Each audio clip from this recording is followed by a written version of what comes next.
Nightmare in Thailand, Sebastian. Have you ever imagined that your dream life could turn into a nightmare? I worked in a job that paid okay but didn't satisfy my desire for a better life.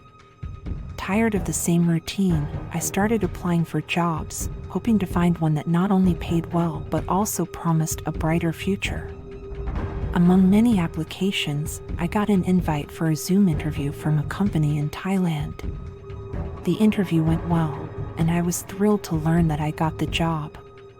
The idea of a higher-paying job in a new country seemed like the solution to my dreams. The following days were busy with getting ready and saying goodbye to my family. I felt a mix of excitement and nervousness as I prepared to go to Thailand, my neighboring country, a place full of promises. Little did I know that those promises would turn into a dark reality that would leave a lasting mark on my soul. When I got to Thailand, the air felt strange, carrying new scents and a sense of anticipation. I checked into a hotel, a temporary place, before starting my new life. Little did I know that what was about to happen would be a scary chapter in my life. The next morning, the company offered to pick me up. Without realizing the danger, I eagerly got into the car waiting at the hotel. The wheels took us away from the familiar city streets, onto a desolate road that seemed to go on forever.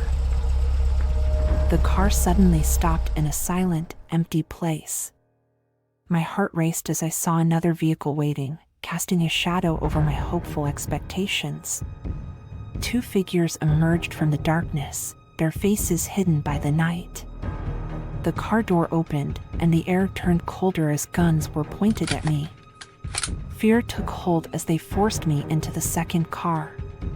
The men were quiet and stern, radiating a sense of evil that went beyond words.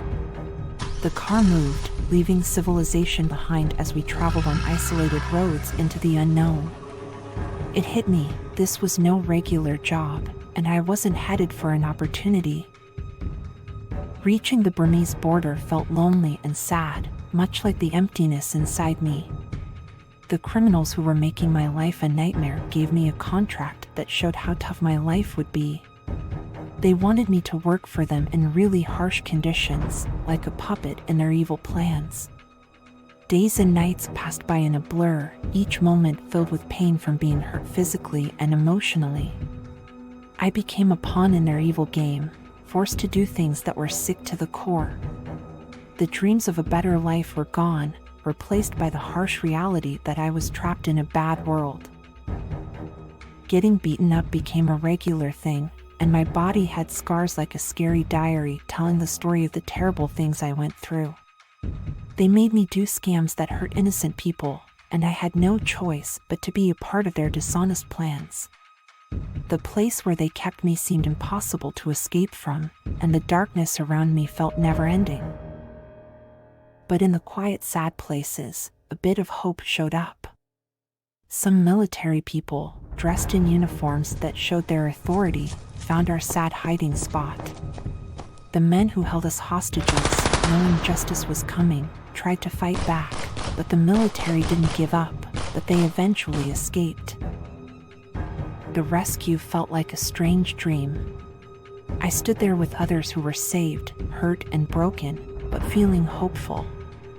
The military, the heroes who aren't always noticed, saved me from the hellhole that I was in.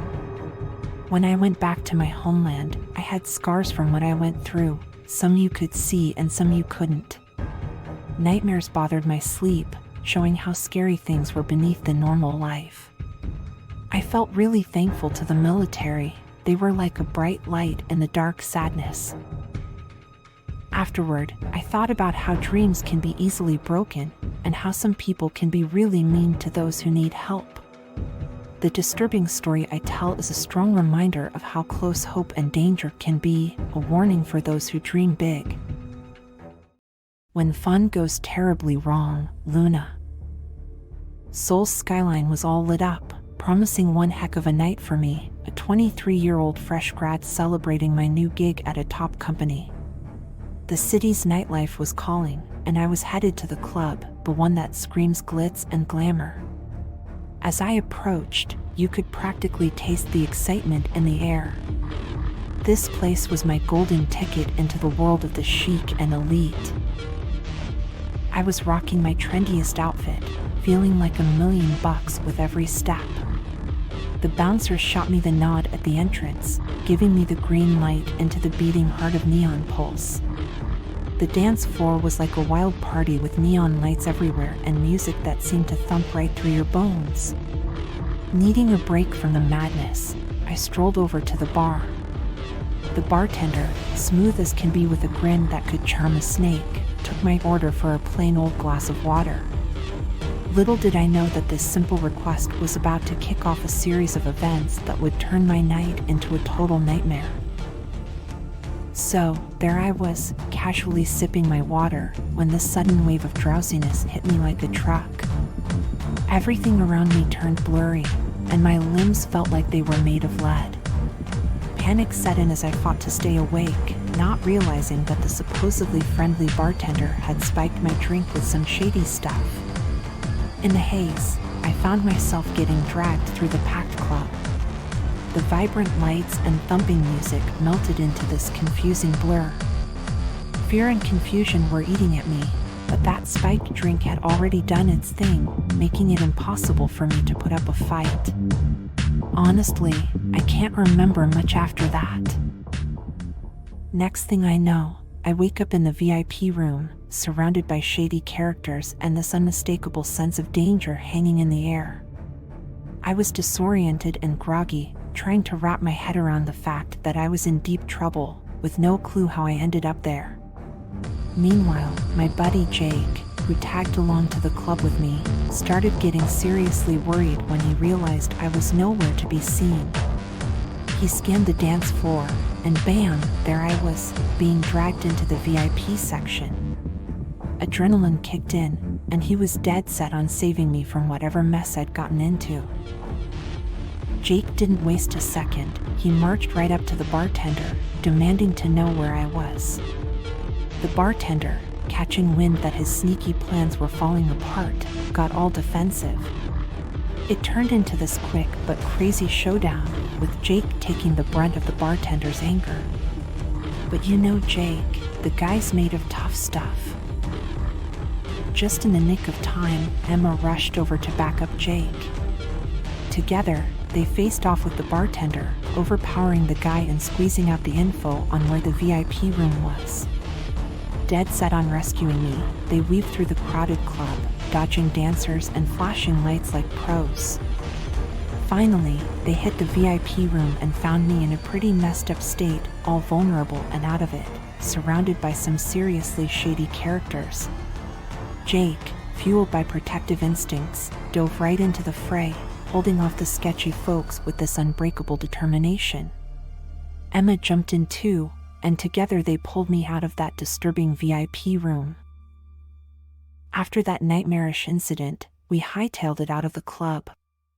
A week later, the whole city was buzzing about the Burning Sun scandal, exposing all kinds of shady stuff happening in the popular clubs.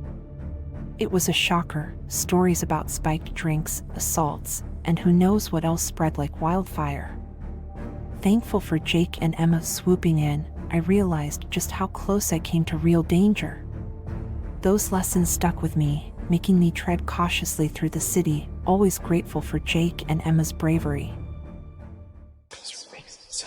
If you found any enjoyment in the video, I implore you to click that like button and subscribe if you dare.